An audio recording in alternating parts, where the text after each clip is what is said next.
জগতের নবী জনাবে মুহাম্মদুর রাসূলুল্লাহ সাল্লাল্লাহু আলাইহি ওয়াসাল্লামের উপর। মুহতারাম বন্ধুগণ, পবিত্র কোরআনে পাকের 114টি সূরার মধ্যে হতে সিরিয়াল নাম্বার হিসেবে 3 নম্বর সূরা সূরা আলে ইমরান থেকে 31 এবং 32 নম্বর আয়াতে কারিমা আপনাদের সামনে তেলাওয়াত করেছি। রাসূল পাক সাল্লাল্লাহু আলাইহি ওয়াসাল্লামের পবিত্র জবান থেকে বর্ণিত এক টুকরা হাদিস আপনাদের খেদমতে পেশ করেছি। কথা বলার মতো শক্তি, আলেম, যোগ্যতা, ইস্তেদাদ আমার নেই।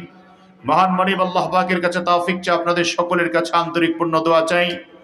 রব্বুল আলামিন যেন দয়া করে মেহেরবানি করে আমাদের বাস্তব জীবনের প্রয়োজনে হেদায়েতের উদ্দেশ্যে ইখলাসের সাথে গুরুত্বপূর্ণ প্রয়োজনীয় কিছু কথা সহজ সরল সাবলীল ভাষায় সংক্ষিপ্ত সময় তার গোলামের জবান দিয়ে বের করে দেন। সকলে বলুন আমিন।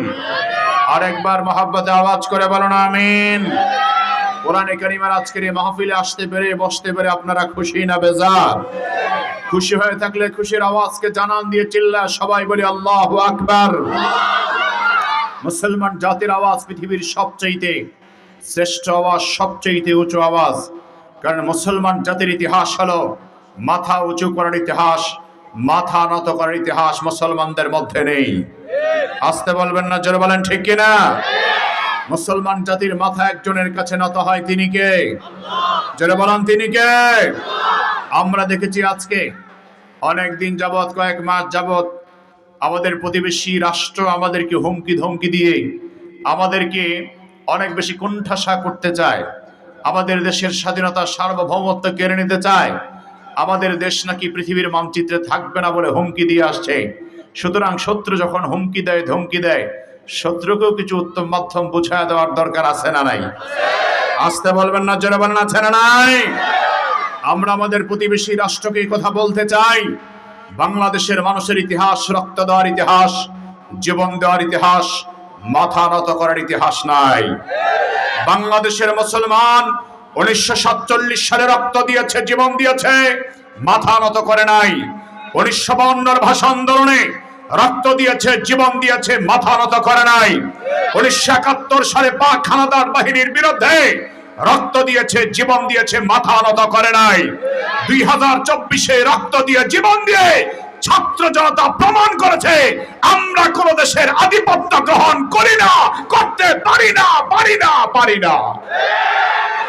আমার বন্ধুগণ, যদি দেশ মাতৃকার প্রয়োজনে আবারও যদি মুসলমান জাতিকে রক্ত দিতে হয়, কামানের সামনে দাঁড়াতে হয়, শহীদ মুগ্ধ আবু সাঈদের মতো যদি আবারও বীর বিক্রমে আবার মুসলমানদের রক্ত দিতে হয়, জীবন দিতে হয়, বাংলাদেশের 20 কোটি মুসলমান, 20 কোটি জনতা ঐক্যবদ্ধ হয়ে এদেশের 1 ইঞ্চি মাটিকে রক্ষা করার জন্য আজীবন চেষ্টা করবে। তারপরও কোন জালেমকে আমার দেশের 1 ইঞ্চি মাটিও দখল করতে দিব না, দিব না, দিব না।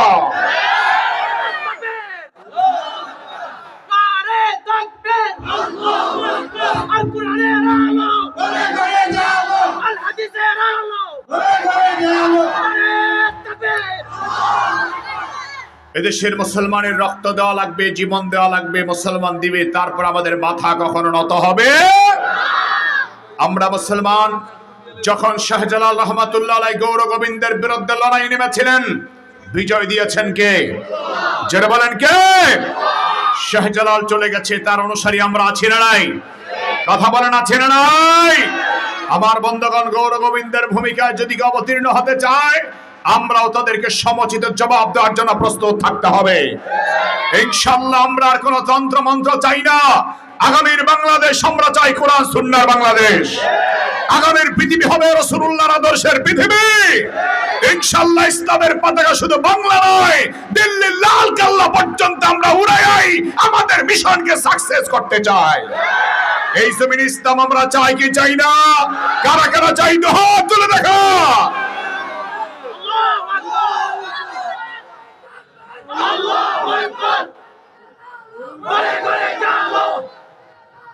আমার ভাইয়েরা, আমার বন্ধুগণ, সেজন্য আমি বলতে চাই আমাদেরকে অনেক অনেক স্বপ্ন দেখিয়েছে বিগত 53 বছরে।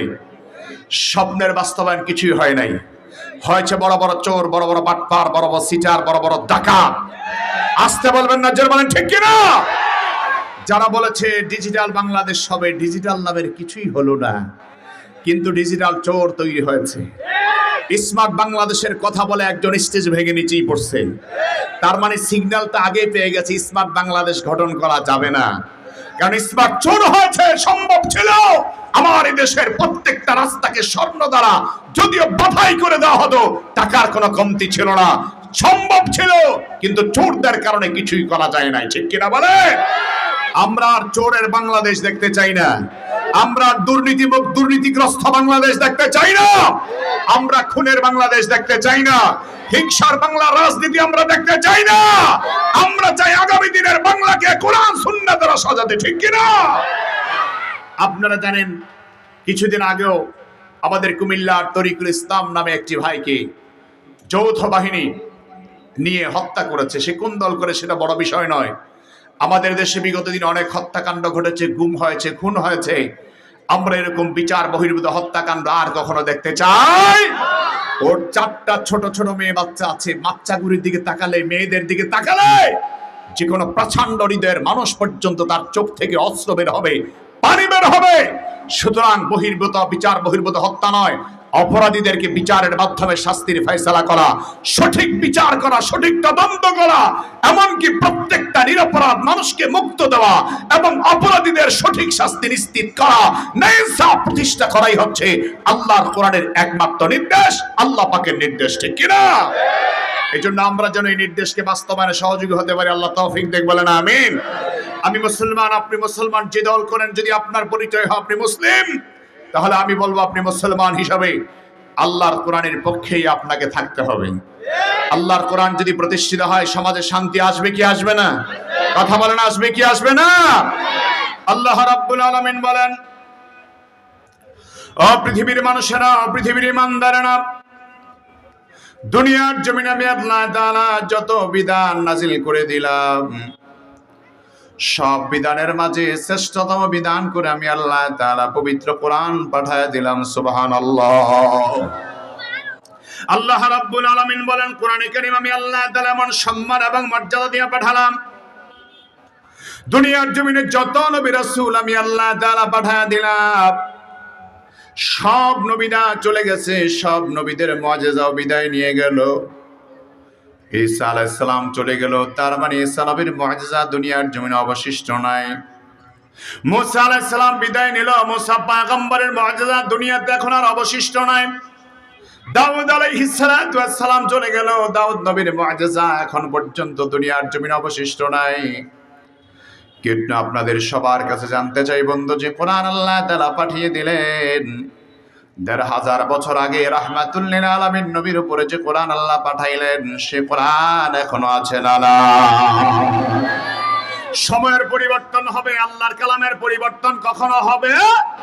ওই আল্লাহর কালামের গায়ে যদি কোনো বেঈমান হাত দিতে যায়, কোন নাফরমান যদি হাত দিতে যায়, আমার আল্লাহ তাআলা ফেরাউনের মতো, নমরুদের মতো ওই জালেমকে ধ্বংস করে দিবেন। ঠিক কিনা? আমার বন্ধুগণ, আপনাদের কাছে জানতে চাই যে আল্লাহ তাআলা ফেরাউনকে ধ্বংস করলেন, ওই আল্লাহ তাআলা এখনো আছে না নাই? যে আল্লাহ নমরুদকে ল্যাংড়া মশা দ্বারা ধ্বংস করলেন, ওই আল্লাহ এখনো আছে না নাই? দুনিয়ার সব পরিবর্তন হবে, আল্লাহর কালামের কোনো পরিবর্তন হবে না, কারণ এই কালামকে সংরক্ষণ করবে